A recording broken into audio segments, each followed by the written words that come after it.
vamos a dar sí inicio a la exposición del doctor Carlos Neri Costa.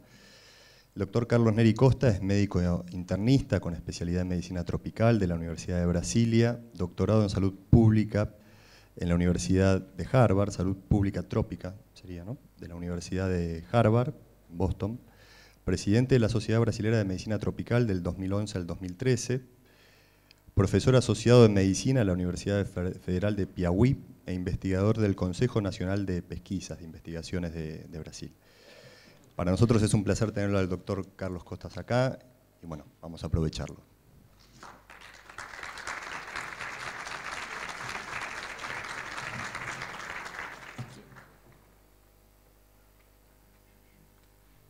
Muito boa tarde a todos. Eu me sinto profundamente honrado com a presença de todos.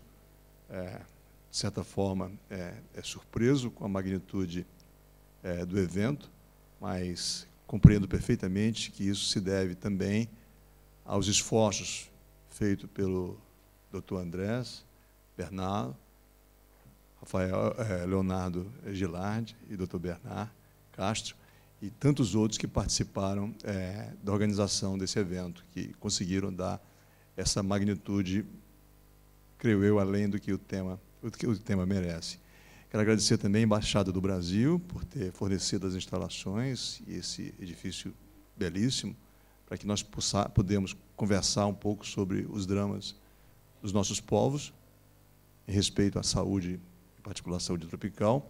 E gostaria muito de deixar registrado o meu agradecimento à Sociedade Brasileira de Medicina Tropical, que unanimemente apoiou esse enlace entre duas sociedades, a Sociedade Latino-Americana, a Fundação SIC, a Sociedade Latina Ibero-Americana de Investigação Científica, e todo esse enlace do bem que nós começamos a formar a partir de agora.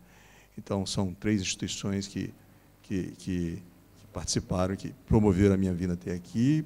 Agradeço também ao presidente atual da Sociedade Brasileira de Medicina Tropical, Dr. Mittermeier Reis, que assumiu há menos de um mês, a presidência da sociedade, e confirmou a minha participação aqui em Buenos Aires, nessa conversa com vocês.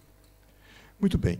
Esse tema que nós vamos tratar agora de medicina tropical, nova medicina tropical, isso já vem, de certa forma, incomodando o meu espaço mental e emotivo já há alguns anos, quando eu escutei de um americano um comentário um pouco perverso, um pouco duro, mas não deixava de ser realista, de que as sociedades de medicina tropical eram sociedades agonizantes, que tendiam a morrer, a desaparecer.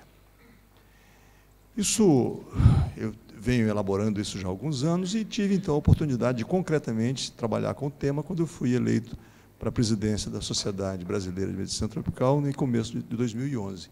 E aí eu estava com o problema na mão. Eu estava dirigindo uma sociedade que supostamente se destinava à extinção. E, rapidamente, quando eu comecei a fazer uma reflexão mais profunda, eu vi que não.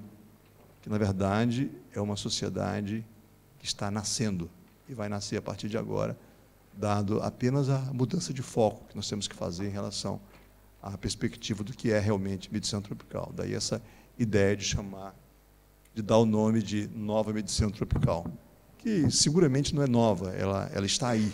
Nós temos apenas que saber entendê-la para poder integrar em nossas atividades. Então, nessa apresentação, nós vamos falar um pouquinho das características dos trópicos, sobre a medicina e as doenças tropicais. Vamos discorrer rapidamente sobre a influência da temperatura nas doenças tropicais, a economia, as cidades tropicais como novo cenário da medicina tropical, junto com o seu grande dilema, que são as favelas hoje, e as novas doenças tropicais, como elas estão aparecendo a partir de agora, refletir um pouquinho sobre o aquecimento global nos trópicos, discutir um pouco da causa da pobreza nos trópicos, que é o tema mais angustiante que se apresenta para nós todos hoje em dia, e talvez fazer uma reflexão com vocês, isso não está pronto, de o que nós poderíamos fazer para lidar com o futuro das doenças tropicais. Creo que los únicos inconvenientes podrían ser en doenças, que son enfermedades, y cómo lidar es cómo tratar con el futuro de las enfermedades tropicales. Ok, esses são os trópicos, definidos pelos trópicos de Câncer e Capricórnio, como todos sabem. Mas tem umas coisas que não são percebíveis de imediato. Uma pergunta simples é essa: o que são, afinal, os países tropicais? Por exemplo, alguns países são inteiramente tropicais, como a República Democrática do Congo. Outros países são, a maior parte do território é tropical, como é o caso do Brasil, mas nem todo o país é tropical. Alguns países são menos tropicais do que outros. Outros são exatamente na metade tropicais, como é o caso da Índia, da Arábia Saudita e do México. Outros um pouco menos tropicais, como o caso da Austrália, que só tem 1/3 do seu território nos trópicos. E alguns outros têm uma pequena parte do seu território, mais significativa, dentro dos trópicos. No caso da Argentina, da África do Sul, da China e até dos Estados Unidos, como Porto Rico e o Havaí. Então, esse é o mundo dos trópicos. Com uma característica interessante, é que esses limites geográficos são apenas gráficos. Na verdade, o território e o clima tropical ele se estende muitas vezes além dos trópicos. Por exemplo, o norte da Índia é essencialmente tropical, apesar de estar fora dos trópicos. O sul dos Estados Unidos, a Flórida, grande parte do norte da Argentina é tipicamente tropical. E nem todos os que estão nos trópicos têm um clima tropical. Por exemplo, os Andes, as montanhas do Vale da Fenda, na África, e por assim vai. Então, há uma certa elusividade na definição do que são os trópicos, que é o centro da nossa discussão de hoje. Algumas lembranças sobre a importância dos trópicos. Embora não seja a maior massa de terra do globo, 40% da população do mundo vive entre os trópicos de Câncer e Capricórnio. Daqui a 50 anos, essas pessoas serão 60% do globo, a permanecer essa taxa de crescimento. Localizam-se a maior parte das nações mais pobres da Terra. Esse é um tema que nós temos que exaustivamente discutir. Por que a pobreza está nos trópicos? Será esse o destino dos trópicos? A pobreza eterna? E que têm sido historicamente submetidos a contínua exploração pelas nações de clima temperado, principalmente do hemisfério norte. São fatos. Contém a maior biodiversidade do globo e gera cerca de 1/5 do oxigênio atmosférico. Da biodiversidade surge grande parte dos fármacos modernos, mas habitam nesse ambiente populações separadas pelos oceanos e com distintas línguas e diferentes culturas e etnias. Aquí lo que puede llamar confusión, exploración, que sería explotación por parte de las naciones de clima templado y gerado en donde se genera 1/5 del oxígeno atmosférico. Muito bem. Então, quando nós vimos aquele dos trópicos, duas coisas são os determinantes das suas doenças, e de forma mais enfática, a ecologia e a economia. A ecologia, por uma razão óbvia, que está ligada à exposição à energia solar e a um certo ritmo de ventos, mas essencialmente ligados à radiação solar, levando ao clima mais quente sobre a Terra. Próximo, por favor. Então, algumas dessas imagens são tiradas da internet, mas aqui mostra claramente a diferença de temperatura do globo, muito mais quente aqui nos trópicos, e esse é o fator fundamental na formação dos microclimas que estão associados com a ecologia de muitas doenças tropicais. E talvez, segundo alguns cientistas, talvez seja ou seria a causa da pobreza também dos trópicos. Próximo. Só para lembrar a vocês, aqui os diversos climas tropicais, aqui são os climas tropicais, a W e a W', da classificação de Köppen. Quer dizer, nem todo o clima tropical é tropical no sentido subjetivo que a gente entende os trópicos. As florestas cobrem boa parte dos trópicos, mas seguramente não ocupam tudo. Aqui a Argentina, ocupada por uma parte dessa floresta, é tropical equatorial. Próximo. E a aridez também está presente em grande parte dos trópicos. Próximo. Algumas imagens, para que vocês não fiquem assustados com o número de slides, de imagens aqui dentro. Algumas só são belas imagens, como essa do Congo, próximo. Nas Filipinas, mostrando bem a exuberância dos trópicos, próximo. Da Amazônia, pode seguir. Em Costa Rica, pode seguir. Na Oceania, pode seguir. A bela savana da África, os trópicos. Os Andes, aqui na Argentina também. Kilimanjaro, mostrando a diferença de clima. Isso aqui leva a uma biodiversidade enorme.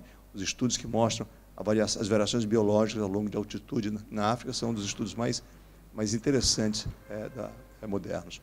Próximo. Esse está ao norte dos trópicos, mas mostrando tipicamente uma paisagem tropical na Índia. Próximo. Assim como na Flórida. Próximo, por favor. Mas também os climas desérticos, que já falamos antes, da Austrália, e que levam a tragédias de fome, como no Sahel, na África, a separação do Saara com a floresta, próximo, e no Brasil, levando ao Nordeste seco, no caso da minha terra, também é uma região muito pobre, por causa do clima. Próximo, por favor. E a economia dos trópicos? Então, nós vimos o clima, seus aspectos, para a gente prosseguir adiante. Aqui mora a pobreza da terra. Por uma razão desconhecida, é apenas Singapura, uma ilhota, e talvez Taiwan, que tem metade do seu território nos trópicos, sejam consideradas nações que não estão em desenvolvimento, que não sejam nações pobres. Todos os trópicos são pobres. E aqui, eu não vou detalhar cada corzinha dessa, mas vocês estão vendo visualmente que a pobreza está nos trópicos. Quando nós falamos das pessoas vivendo com menos de $1 por dia, que são as pessoas realmente pobres. Próximo.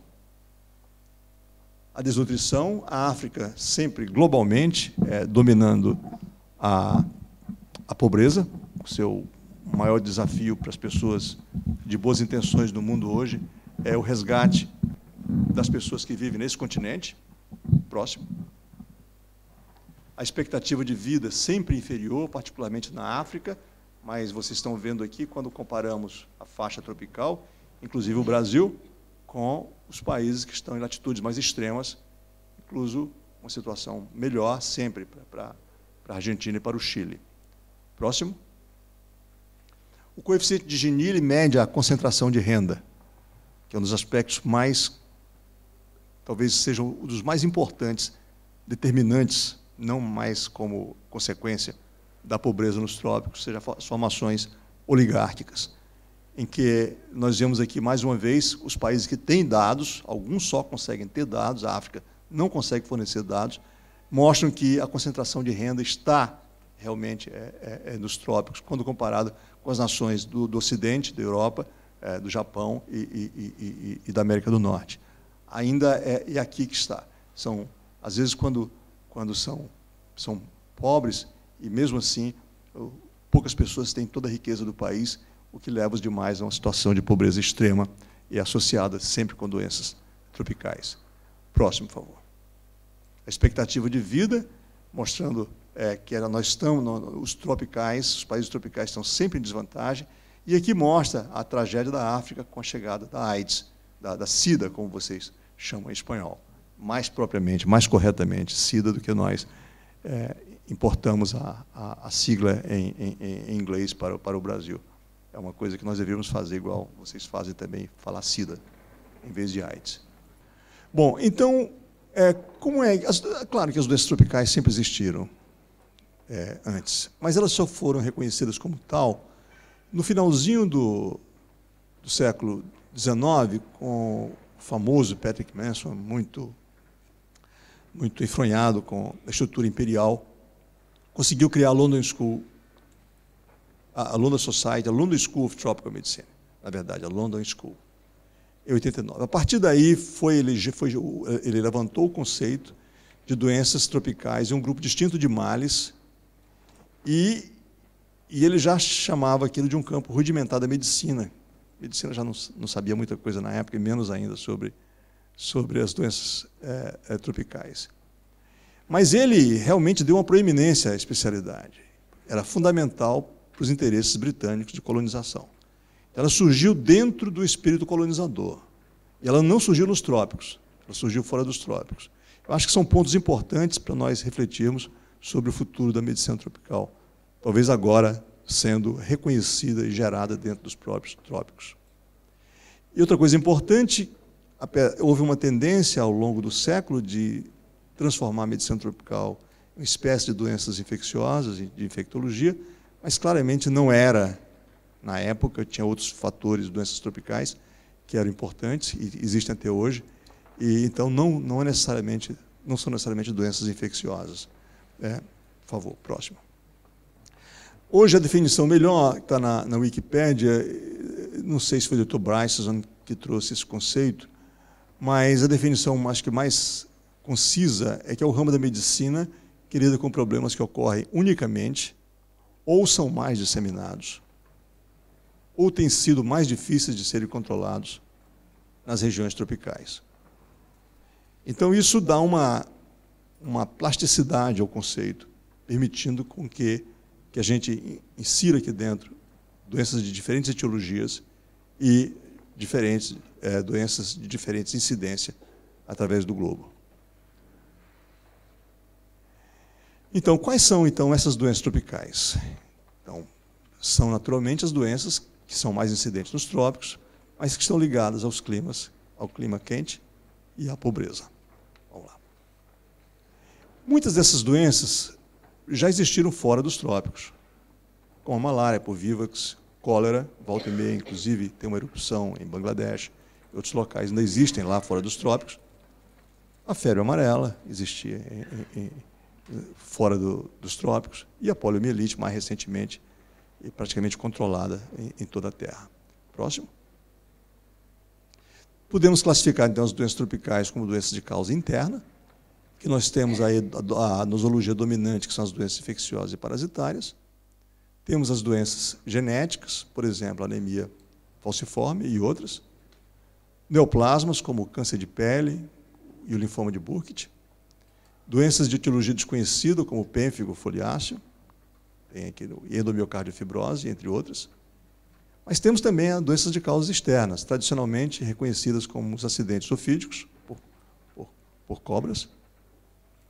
A poluição interdomiciliar, apenas agora reconhecida como um grave problema de saúde pública no mundo, quando se usa cozinha em casas fechadas, levando a danos pulmonares e cancerígenos importantes. E a violência intencional e não intencional.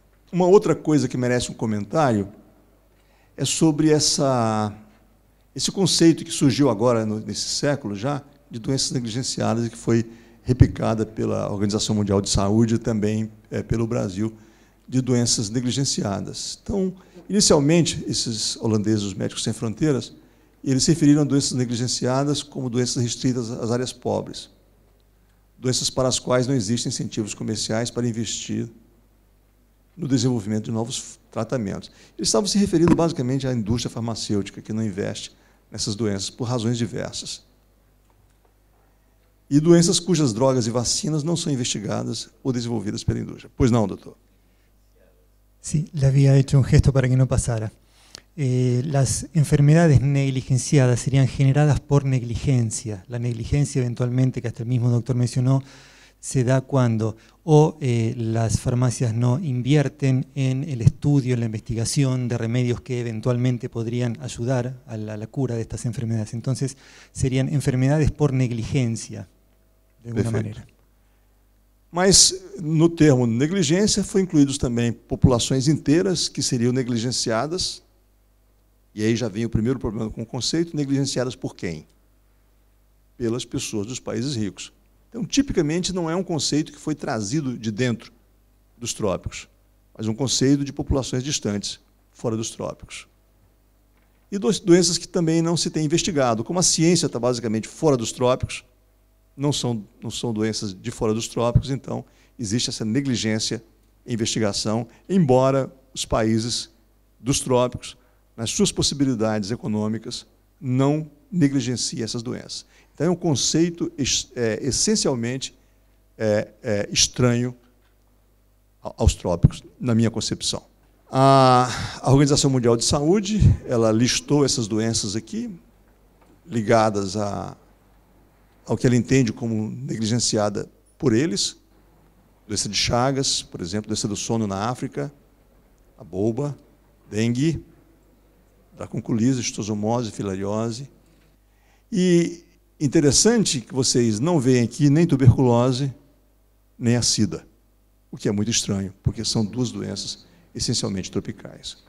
Então, essa palavrinha eco, ela pode representar bem os determinantes da doença tropicais, que são o calor e a pobreza. E nós vamos falar um pouquinho sobre cada coisa, só do ponto de vista ilustrativo. Claro que eu não posso esgotar esse tema, nem saberia esgotar numa apresentação dessa natureza. Vamos lá adiante. Algumas coisas são importantes. A gente acha que é muito óbvio hoje, quando a gente falar de clima como causa de doenças. Mas depois de uma reflexão, a gente compreende que não é tão fácil. Uma coisa óbvia é o maior coeficiente de reprodução das doenças de transmissão oral em temperaturas elevadas. Todos nós sabemos o que é. E é um jantar em que uma cena em que os alimentos ficam expostos a uma temperatura elevada durante algum tempo. No outro dia nós vamos saber o resultado disso. Mas isso aqui realmente é um fator importante da eclosão de doenças. Mas, em relação a doenças transmitidas por vetores, não é tão óbvio isso. Por exemplo, enquanto a temperatura pode aumentar o coeficiente de reprodução dos vetores, levando a maior proliferação, ele também diminui o período de incubação extrínseco, quer dizer, o tempo necessário para que os parasitas ou vírus se reproduzam no tubo digestivo ou no interior do corpo do inseto vetor. Se isso também fica acelerado, não é óbvia essa vantagem adaptativa. E também hospedeiro e vetor se adaptam ao longo do tempo nos diversos climas da Terra. Próximo. Contudo, esses gráficos são excelentes, mostrando que as enterobactérias são altamente ligadas a temperaturas elevadas, que são basicamente as temperaturas dos trópicos. Então, nós temos aqui a listéria, o víbrio um pouco menos, temperaturas mais baixas, mas a pseudomonas e várias coli, que é a grande causa de diarreia do mundo, exemplos de como elas estão perfeitamente adaptadas às temperaturas dos trópicos.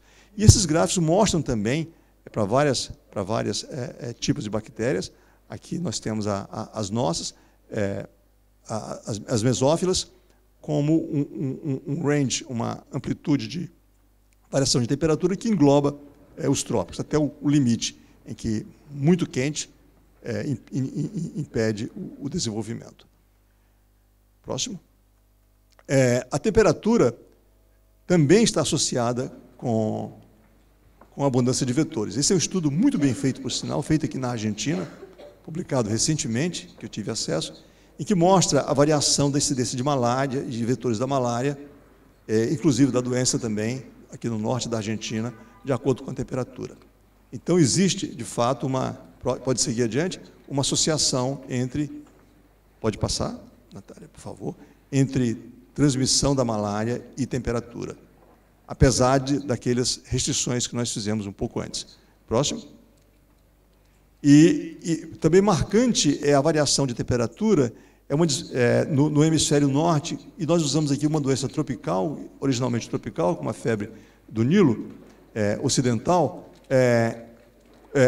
o efeito da temperatura. Hoje nós sabemos que essa infecção ela atravessou os Estados Unidos e a Europa, principalmente os Estados Unidos, de costa leste para a costa oeste, mas é altamente dependente da temperatura, principalmente nos meses frios, gélidos, em que a transmissão é interrompida. Isso dá uma certa vantagem para os países não tropicais, uma vez que a transmissão não se faz durante todo o ano. Então, mostrando claramente o efeito da temperatura em aumentar o impacto de muitas doenças nos trópicos. São o que o Jeffrey Sachs chama de os atributos, os endowments, que seriam, segundo ele, os determinantes da pobreza nos trópicos. É uma visão que nós vamos discutir um pouco adiante isso aqui com vocês. Próximo.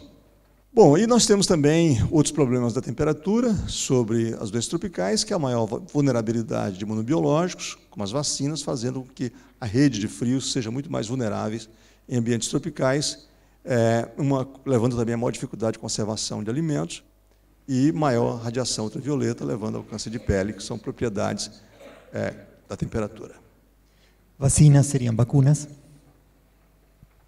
Ok, próximo, por favor. E a economia?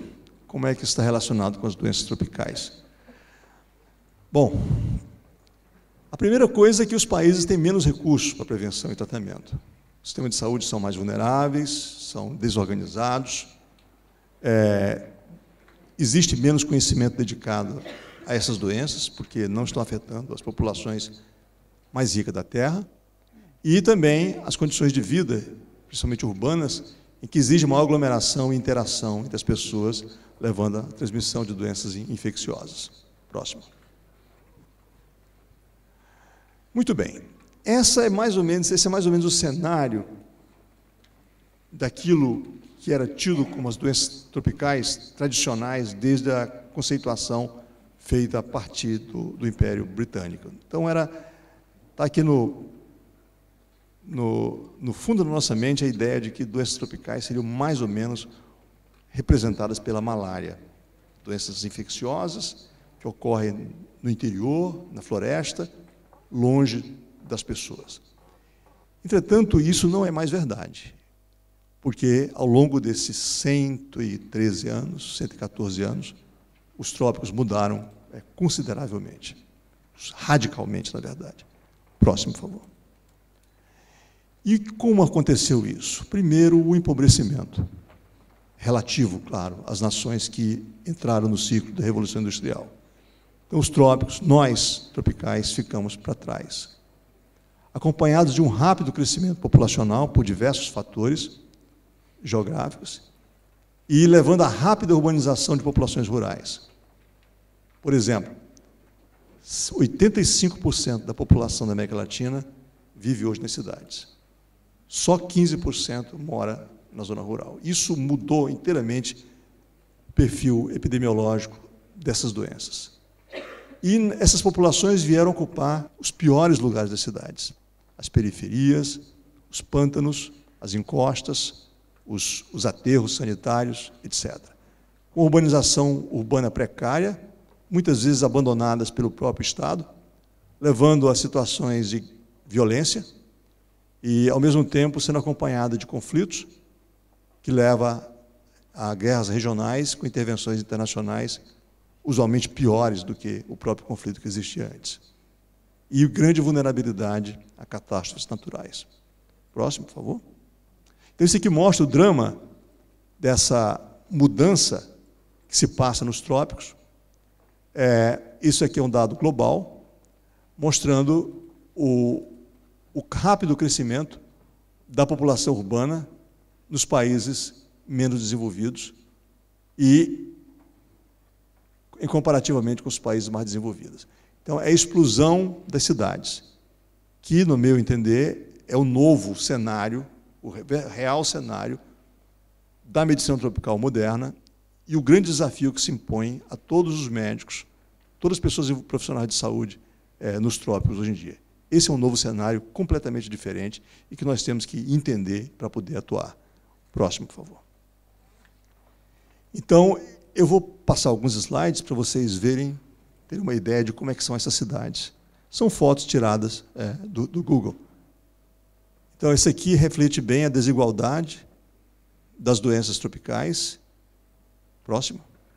Essa foto é no Brasil, mostrando muito claramente umas habitações de classe média, com piscina, inclusive, e na proximidade, junto, separada apenas por um muro, uma parede, das favelas em São Paulo. Próximo. A poluição, não existe controle próprio das fragilidades desses países. Próximo. O problema, o drama da poluição intradomiciliar, gostaria que vocês prestassem atenção nesse tema, que está sendo muito falado e cada vez mais falado como um grande agente de doenças em grandes partes do mundo, particularmente na África e no sul da Ásia. Próximo. Os deslizamentos, essa aqui é uma foto do que se passou no Brasil em um desses últimos invernos. Próximo. As inundações. Próximo. A violência e o tráfico de drogas. Próximo. A violência. Próximo. Tráfico. Próximo. E o medo. Imagina o que é uma família, uma mãe, com uma criança crescendo nessas circunstâncias, sabendo que a qualquer momento, não só ela pode ser vítima de uma violência, mas mais temerariamente que ela vai ser levada pelo tráfico para participar da violência. São populações inteiramente esquecidas por nós que fazemos parte do Estado. Então, eu acho que são essas pessoas, simbolizam bem as pessoas para quem a medicina tropical deve deitar o olhar a partir de agora para o futuro. E que levou tudo isso à formação dessas favelas? Existe hoje um esforço de alguns pesquisadores para estudar especificamente a saúde nas favelas. Mais uma vez, nenhum deles é de um país tropical. São esforços concentrados na Universidade da Califórnia, na Universidade de Flórida e, se eu não me engano, na Universidade de Yale, nos Estados Unidos, que tem se interessado no assunto. Isso tem que ser nosso assunto, tem que ser nossa responsabilidade. Nós temos que tratar disso, nós temos que enfrentar isso, que são nossos irmãos que estão sofrendo nessas circunstâncias. Próximo. Isso aqui mostra a lógica das favelas. Isso aqui é um livro publicado pela ONU sobre esse desafio que a habitação humana se aproxima para nós. Basicamente, nós temos a desigualdade econômica, fruto das oligarquias, falta de bom crescimento econômico e imigração do campo para as cidades, levando à alimentação de pobreza, junto com falta de habitação sustentável, que leva à formação de favelas, que depois, com todo o drama que vocês viram e vão ver mais na frente. Próximo. Então, nas favelas estão as doenças infecciosas, o cólera, por exemplo, que é uma tragédia hoje na África. Algumas capitais da África são uma só favela, como é Khartoum, por exemplo, como é Kinshasa, por exemplo. Fragilidade das habitações, a falta de serviços urbanos, não tem assistência à saúde, não tem segurança, nem existe política habitacional. A poluição, o desconforto. Aqui na Índia, que é uma sociedade tradicional, com migrantes rurais, um dos maiores dramas das mulheres, que são vítimas, é o país onde a violência à mulher é mais evidente no mundo, o problema é a intimidade delas. Elas têm que esperar a noite para poder ter sua intimidade. O escuro, porque não tem como fazer isso nas condições de vida atuais. Os senhores do tráfico de drogas que tomaram conta das cidades com a violência armada e a violência no trânsito, que é o outro grande drama tropical até hoje. Esse livro está muito bem sumarizado, do Michael Davis, contando a história dessas favelas. O próximo, por favor. Aqui é uma definição, não vou me ater a ela, mostrando quais são as condições que a organização, a ONU, chama as favelas, denomina as favelas. O próximo, por favor. E algumas imagens para vocês verem. Aqui, mostrando que, peço desculpas pelo slide, mas a maior parte da população de alguns países, população total, está nas favelas. Em algumas desses locais, 70% da população, na África, o sul do Saara, por exemplo, vive em favelas. 70%. Na América Latina, esse número está em torno de 20% a 25%. No Brasil, em torno de 15% das pessoas moram naqueles ambientes que nós vamos falar a partir de agora. Próximo. E aqui estão elas. Proporção da população mundial vivendo em favelas. A América Latina, mais atingido, o Peru e a Bolívia, mas o Brasil e a Argentina presentes aqui também. O drama da África e na Ásia, particularmente no sul da Ásia. O mundo tropical. Próximo. Mostrando a população favelada por região, tá certo? Dominando a população total. A Ásia Central pela grande população que está lá dentro, seguida pela leste da Ásia pela África e pela América Latina e Caribe. Próximo. Aqui, proporção da população urbana que mora em favelas, mostrando o impacto na África subsaariana, mas mostrando que é nosso problema também aqui na América Latina e Caribe. Próximo. A distância entre pobres e ricos, tá certo? No mundo, nos países mais desenvolvidos, que é pequena, e nos países menos desenvolvidos, mostrando, mais uma vez, a importância da desigualdade econômica e social na promoção do sofrimento das pessoas, na promoção de doenças. Próximo. Como já falei para vocês, outros problemas são o desconforto habitacional, a perda da intimidade, o início precoce da vida sexual, levando à aquisição de doenças sexualmente transmissíveis mais precocemente e doenças como a SIDA, que agora se apresenta. Que doenças tropicais são essas? Vocês verem que não é uma invenção de um presidente de uma sociedade que estava angustiado com essa sociedade. São fatos. Talvez vocês não consigam ver, mas esse mostra a participação das doenças infecciosas no mundo desenvolvido e no mundo subdesenvolvido. E aqui eu vou usar um pouquinho da similaridade entre trópicos e subdesenvolvimento, embora não seja a mesma coisa. Alguns países do centro da Ásia são muito pobres e não estão nos trópicos. Mas a regra geral é que as coisas quase se confundem entre pobreza e trópico. Então, esse gráfico também das Nações Unidas, ele mostra que a incidência das doenças infecciosas, esse é o grupo de infecciosas, é muito maior nos países em desenvolvimento do que nos países desenvolvidos. Em seguida, nós temos aqui o grupo das doenças crônico-degenerativas, em que a incidência é maior nos países desenvolvidos. Mas, finalmente, surgem as doenças de causa externa, que, embora não tenha o mesmo impacto, a mesma diferença das doenças infecciosas, elas têm uma incidência mais elevada, significativamente mais elevada, nos países em desenvolvimento, nos países tropicais, o que as caracteriza também como doenças tropicais de origem não infecciosa. Próximo. Então, eu fiz uma pequena reclassificação dessas doenças, considerando que elas estão nas cidades também. Então, nós temos o problema da urbanização de patógenos rurais nas cidades, e os exemplos disso são a malária, hoje transmitidas em várias cidades, como Manaus, por exemplo.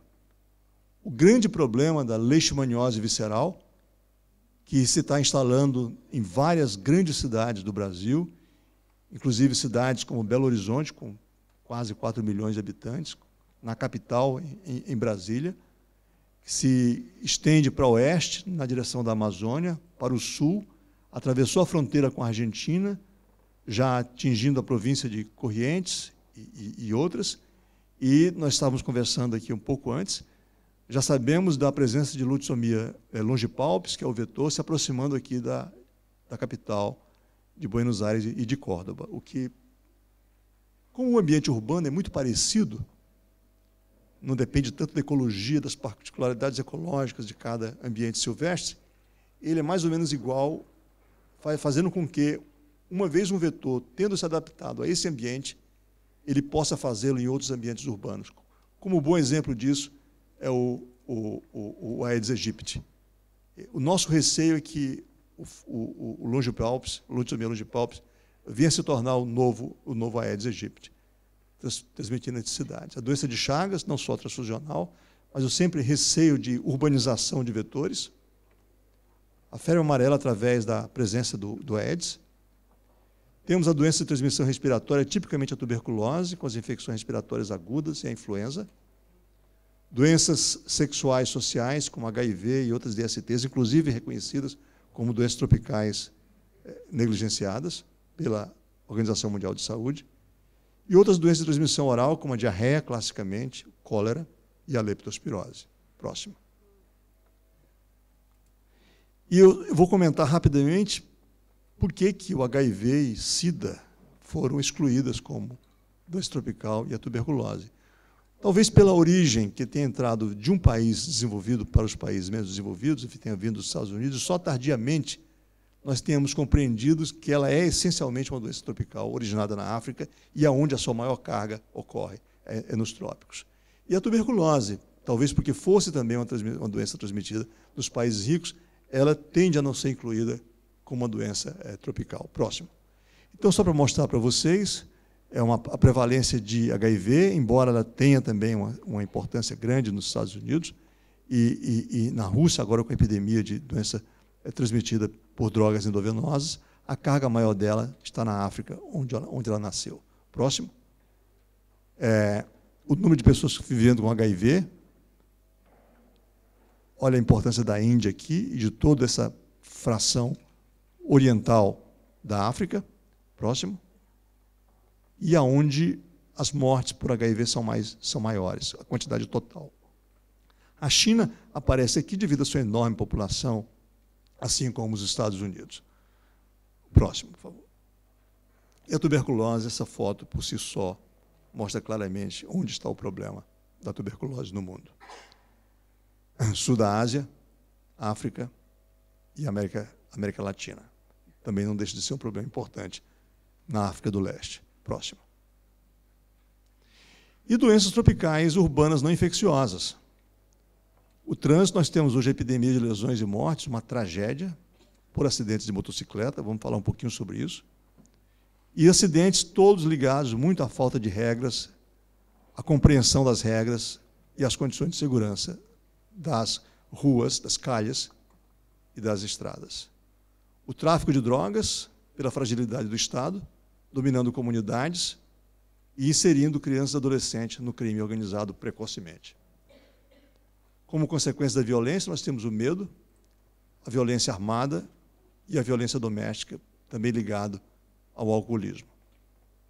É interessante quando nós vamos a algumas comunidades de países tropicais e que nós perguntamos para eles, comunidades urbanas, como é no caso da minha cidade, qual é o seu problema de saúde maior, eles não têm dúvida nenhuma em falar que é a violência doméstica, basicamente ligadas ao alcoolismo.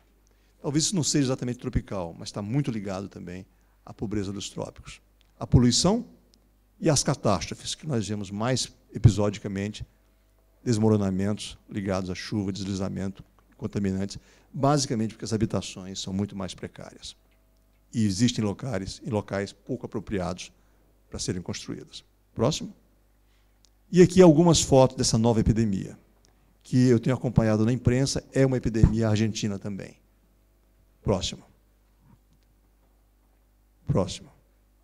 Aqui mostrando como essa doença chegou. São dados do Brasil, dados relativamente recentes. Mostrando aqui, vocês estão vendo que a quantidade de mortes por acidentes nas ruas do Brasil era muito em pedestres e por automóvel, se mantendo estável. Entretanto, vocês veem aqui o rápido crescimento dos acidentes de motocicleta a partir do crescimento econômico. As pessoas muito pobres que andavam antes de bicicleta estão andando agora de motocicleta, em condições muito mais precárias e muito maior risco. Próximo. Vocês podem ver a quantidade de acidentes de trânsito. Esse foi um período logo após a legislação brasileira, que foi um pouco mais dura, mas o país, como um país em desenvolvimento, se adapta rapidamente a não cumprir as leis. E rapidamente, pelo número de mortes, pela fragilidade do Estado, as pessoas começaram a dirigir novamente, com bebidas alcoólicas, enfim, crianças, levando a esse crescimento absurdo da morte por trânsito no país. Próximo. Então, quando você tira motociclistas, quando nós não colocamos motociclistas, nós podemos ver que não há grande modificação na incidência de mortes. Seja em números absolutos, na verdade a incidência diminui. Mas, próximo, quando as motos entram, elas matam basicamente os jovens. Vocês estão vendo aqui essa população que está indo para as unidades de emergência, que estão saindo de lá com lesões cerebrais permanentes, quando sobrevivem, com lesões osteomusculares permanentes, incapacitados para o resto da vida. Esse talvez seja a mais grave doença tropical hoje, ao lado da SIDA e, quem sabe, do uso de drogas, particularmente do crack. Próximo. A taxa de óbito por 100 mil habitantes entre jovens, olha essa verdadeira insanidade que se passa hoje entre nós. Próximo. Bom, então eu acho que nós discutimos agora de uma forma geral, está mais ou menos claro, eu creio que eu convenci vocês, de que as doenças tropicais são muito mais do que aquelas doenças que estão desaparecendo. E está muito claro para nós que essas doenças não vão desaparecer, nem a medicina tropical vai desaparecer. Ao contrário, se nós tivermos a ousadia de deitar o nosso olhar, os nossos esforços, em nome da medicina tropical, para isso, para esses desafios realmente, essa vai ser um ramo da ciência florescente, com muita força, capaz de integrar várias áreas do conhecimento para todos nós. Nós temos que entender também que doenças tropicais não são uma especialidade médica. Doenças infecciosas e parasitárias é uma especialidade médica. Infectologia, como nós chamamos no Brasil, é uma especialidade médica. As doenças tropicais não. É um ramo da ciência. É uma disciplina que pode ser agregada, que pode englobar. Isso mostra que ela é claramente multidisciplinar, que não envolve apenas infectologistas, embora esse seja o maior contingente, mas envolve cirurgiões, envolve fisioterapeutas, envolve neurologistas, envolve cientistas sociais, envolve economistas, enfim, uma gama enorme de pessoas. E a riqueza dessa doença mostra claramente o vínculo que nós temos que fazer com a sociedade interamericana. Nós temos que dar realmente as mãos, porque é aí que nós vamos conseguir tocar nesse assunto a sério, quando nós tivermos essa ousadia que teve a SIC de promover um evento desse tipo, com uma palestra nesse assunto, porque nós estamos englobando a maior parte dos nossos problemas aqui dentro. Próximo, por favor. Então, o que determina as doenças? Nós temos aqui vários conceitos que levaram a isso. Já falei nisso, a fragilidade institucional. São, como dizem os americanos, estados acima da lei. As oligarquias não seguem as leis. As leis são sempre frágeis, sempre dúbias, para que eles possam se apropriar delas. Isso é uma herança institucional, provavelmente ligada ao colonialismo, em que as instituições eram tidas como extrativas e se voltavam aos interesses do colonizador e não dos povos que moravam aqui. Tá certo? As sucessivas intervenções externas, nós temos um trabalho maravilhoso, publicado relativamente recente, pelo William Easterly, em que ele mostra claramente que as intervenções externas, todas elas, por mais bem intencionadas que tenham sido, por exemplo, em Serra Leoa, foram todas desastrosas. Todas fizeram mais mal do que bem. Pobreza e desenvolvimento desordenado, pelos fatores que nós mencionamos antes, elevado crescimento demográfico, pelo retardo da transição. A Revolução Verde foi um fenômeno interessante, que a gente olha, a Revolução Verde é uma coisa boa, mas a Revolução Verde ela aconteceu com a invenção dos fertilizantes e da irrigação nos países ricos inicialmente, que subsidiaram os alimentos e entraram num preço inteiramente desastroso para as populações de agricultura familiar dos trópicos, fazendo com que não valesse mais a pena, não era mais possível se viver no campo com os preços praticados pelos países ricos. Então, o que levou essa diáspora no campo e essa verdadeira loucura que nós vemos nas cidades de hoje. Claro que o ajuste econômico Pois não. La diáspora sería entonces el traslado de la gente del campo hacia las ciudades, que ya el doctor estuvo haciendo mención en cuanto a que, por ejemplo, en nuestros países el 85% de la población vive en ciudades y el 15% solamente se mantiene en el campo rural, en el ámbito rural. E uma palavrinha sobre aquecimento global. Nós temos... Calentamiento global. Calentamento. Vamos adiante. Na verdade, é um tema difícil. Não existe muito consenso sobre o que vai acontecer. Mas eu cotei essa frase do trabalho do Altes, publicado agora em 2013, no número do Science, em que ele fala que a mudança climática já aumentou a ocorrência de doenças em alguns sistemas agrícolas e naturais. Mas, em muitos casos, o desfecho depende da forma da mudança climática. E muitos depende do detalhe da relação parasita-hospedeiro daquele sistema. Então, não é uma regra geral, uma regra absurda. E os impactos serão focais em várias partes do planeta. Próximo. Para mostrar aqui alguns exemplos, né, do impacto. Então, a elevação das temperaturas na maior parte da superfície da Terra, embora a mudança exata venha a variar regionalmente, com maior risco de secas, maior intensidade das tempestades, com maior velocidade dos ventos, com menos certeza, né? Com certeza, maior elevação da temperatura global. Com menos certeza, maior risco de secas e maior intensidade de tempestades com velocidade dos ventos. Moções asiáticas mais úmidas, levando, então, mais inundações e mais mortes. E temperaturas em latitudes médias. Próximo. Bom, e outras preocupações que têm os autores que lidam com o tema é o aumento do nível do mar, e que muitas cidades que estão expostas a isso sofrerão, particularmente populações que vivem ao próximo ao nível do mar. As enchentes no interior, levando a muitas tragédias. Inundaciones, ¿no? Inundaciones. No interior, inundaciones. Tempestades tropicais, aumento dos períodos de muito calor. Acho que nós lá do Piauí vamos ter que emigrar, não é? É muito quente lá. Dificultar o acesso a serviços urbanos básicos, reduzir a qualidade de vida, gerar conflito entre povos tropicais, já está se passando na África, principalmente na região de transição do Sahel. Grande parte das favelas são originárias de populações que sofrem de mudanças climáticas importantes, de secas, então fogem para as cidades, como é o caso do Rio de Janeiro, no Brasil, com as secas do Nordeste do Brasil. As populações, basicamente, das favelas são pessoas do Nordeste que vieram para o Rio. E sempre, o consenso dos pesquisadores é esse: quem mais vai sofrer com o aquecimento global serão os mais pobres. Próximo. Então, saiu agora na Science, eu consegui apenas 1 ou 2 artigos, agora em agosto desse ano. Acho que aqueles que têm interesse devem ler, para acompanhar o limite do conhecimento nessa área de impacto das mudanças climáticas sobre as doenças, em particular sobre as doenças tropicais. Próximo. E já estou aqui no finalzinho da minha apresentação, chegando aos 60 minutos, mas eu não posso deixar de trazer essa questão. Eu não sou economista, como vocês viram, eu sou médico, mas isso é tão pungente, é tão tocante, é tão grave, é tão crucial.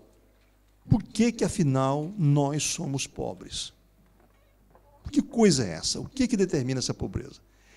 Se você perguntar num ambiente qualquer, eles vão dizer: olha, a culpa é dos espanhóis, a culpa é dos portugueses, que nos deixaram essa colônia e assim ficou.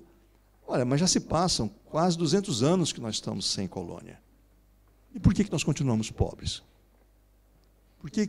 Então, essa é uma pergunta que ela foi levantada por um pesquisador chamado Jared Diamond. Ele é pesquisador da Universidade da Califórnia, e ele é um ornitólogo, estuda os pássaros, e também um geógrafo. E ele estava estudando os pássaros em Papua Nova Guiné, nas montanhas, quando um jovem, que ele caracterizava como muito inteligente, parou subitamente e disse: por que o homem branco tem as coisas e nós não temos? Essa mesma pergunta desse jovem eu quero continuar fazendo. Por que nós não temos as coisas?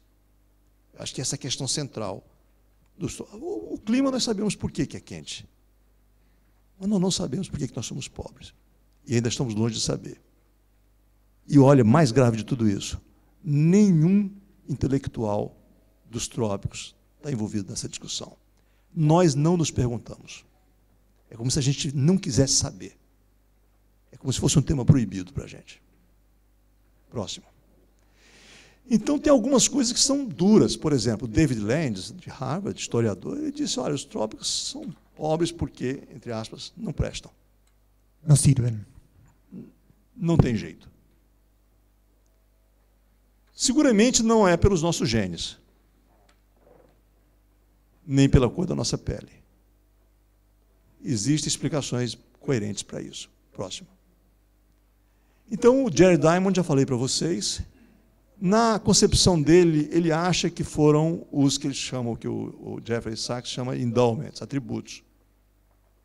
A massa continental da Eurásia, ela se faz da China a Portugal, na mesma latitude, fazendo com que as culturas que foram descobertas, em qualquer região, particularmente no Crescente Fértil, no Oriente Médio, fossem rapidamente difundidas.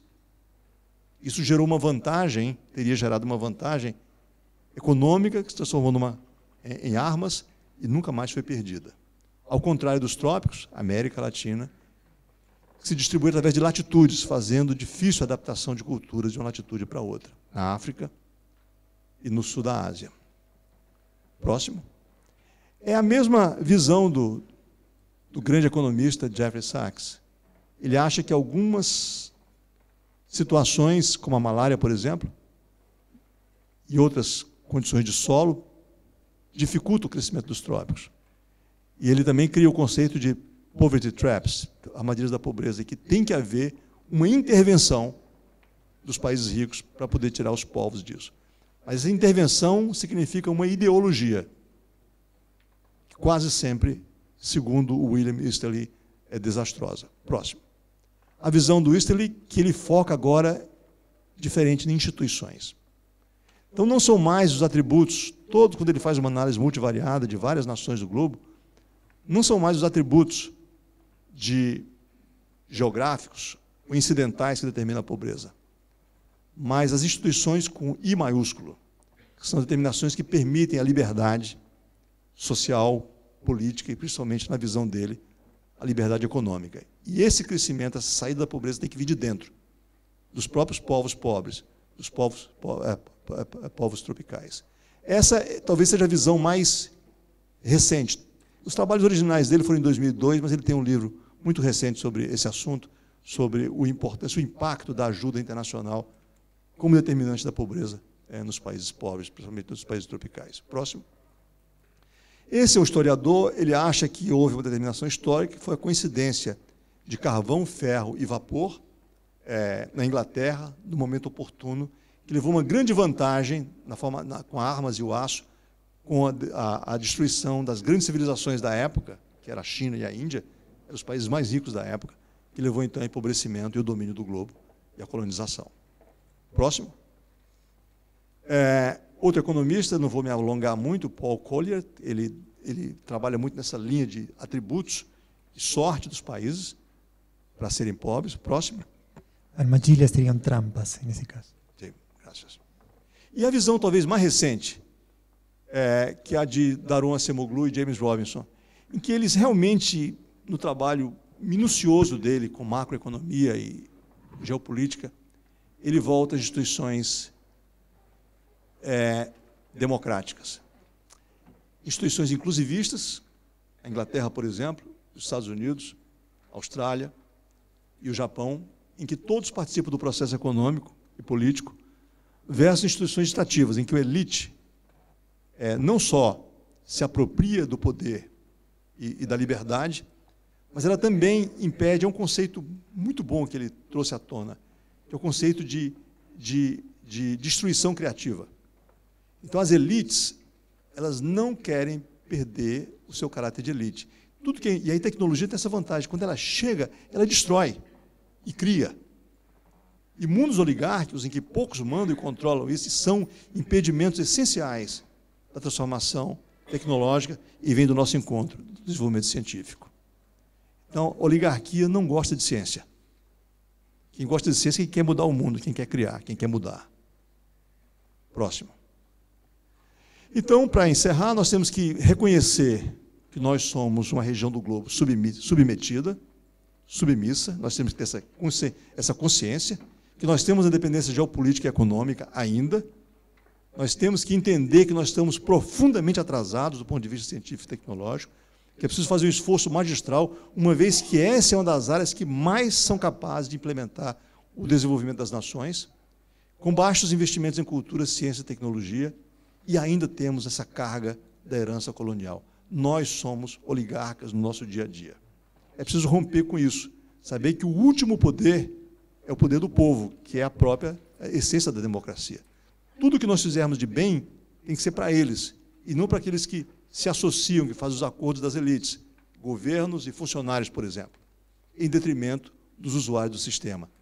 O dinheiro não chega lá, o dinheiro não chega nos pobres, o dinheiro não chega na escola, o dinheiro para nos professores, para nos pesquisadores. Se nós não formos capazes de ver nós, a classe média, da América Latina e do mundo tropical, de ver o pobre como igual, ou talvez com mais vantagem ainda, porque ele está em desvantagem, nós não vamos transformar esse continente e essas doenças vão continuar por muito tempo, na minha concepção. Próximo, por favor. O que fazer, então? Tentar abordar as origens dos problemas tropicais globais, reconhecer os novos problemas. Isso tudo nós temos que passar, então, pela saber que nós temos oligarquia e que a oligarquia é o inimigo comum. Também que isso não se faz com revolução, nem com sangue, chega disso. Nós temos que transformar as leis no dia a dia, as regras no dia a dia. Transformar as nossas nações em nações de fato democráticas. E eu tenho a impressão que isso aqui vai ser uma coisa importante. Foi por isso que eu vim para cá, para a Argentina. Que nós temos que ter uma identidade tropical, global. Nós temos que ser um só povo. Nós temos que parar de nos olhar através dos povos desenvolvidos. Tudo que nós sabemos da África é o que os ingleses dizem, que disseram. Nós sabemos da Índia e vice-versa. Claro, nós estamos separados pela língua, nós estamos separados por oceanos, mas a CIIC é um começo disso, e que nós temos que nos integrar cientificamente, culturalmente, artisticamente, sabendo que nós somos um só, porque nós somos vários povos com um só problema, que é o problema da pobreza e, claro, o problema do clima. Próximo, por favor. Então, nós temos que realmente, eu vou pular isso aqui, nós temos que saber que nós estamos sob oligarquias, que fazem os acordos das elites, já falei disso. Nós temos que melhorar nossas instituições, as instituições com letras capitais, as grandes instituições, mas as instituições que são as engrenagens da democracia, que são as instituições públicas. Nós temos que fazê-las dedicadas às pessoas que compõem a nossa sociedade, que são justamente os mais pobres. E eu creio também que nós temos que mudar a nossa concepção. Nós vivemos num mundo em que o socialismo acabou. Não deu certo. E nós temos que criar um ambiente bom para negócios e crescimento econômico. Tem vários pesquisadores trabalhando nisso agora. Então não precisa de guerra, não. Nós só temos que possibilitar um livre mercado, principalmente o mercado para os mais pobres. O microcrédito, por exemplo, com a Revolução Indiana e da Bangladesh, nós temos que pensar realmente nisso aqui para implementar o crescimento. Claro que não é só uma visão micro, tem que ser uma visão macro. Próximo, por favor. Então, reconhecer a nossa fragilidade, já falei nisso antes. Desculpe. Próximo. Tentarmos valorizar a nossa cultura tropical, fazermos investimentos maciços em ciência e tecnologia e organização da ciência e dos cientistas. Isso é importante, é fundamental. A CIIC, mais uma vez, presente. Nós que estamos um pouquinho mais em vantagem, Brasil, Argentina, México, Índia, nós temos que dar as mãos aos outros países tropicais na organização da ciência nesses países, na criação de sociedades, no entrelaçamento de pesquisadores.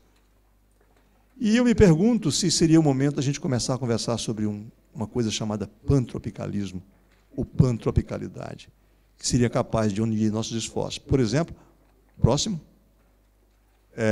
que nós podemos fazer reuniões desse tipo, pensando nos trópicos globais, da agricultura, ecologia, arquitetura, das favelas, como redesenhar, como dar cidadania às pessoas, lidar multidisciplinarmente com essa nova epidemia das motocicletas, lidar de forma com maior conhecimento de causa, como é que a sexualidade e uso de drogas em populações marginalizadas. Próximo, por favor.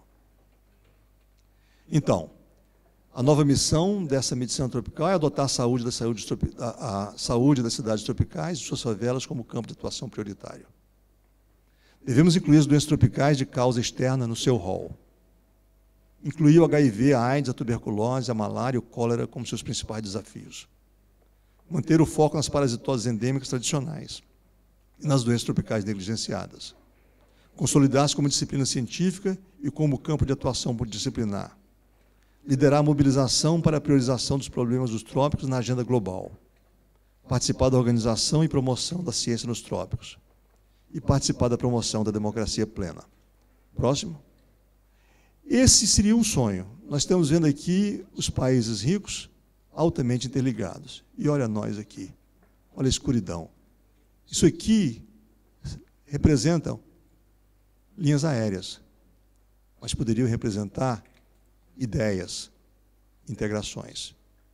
Próximo. Ou seja, nós temos que nos olhar a partir dos próprios trópicos. Obrigado. Graças.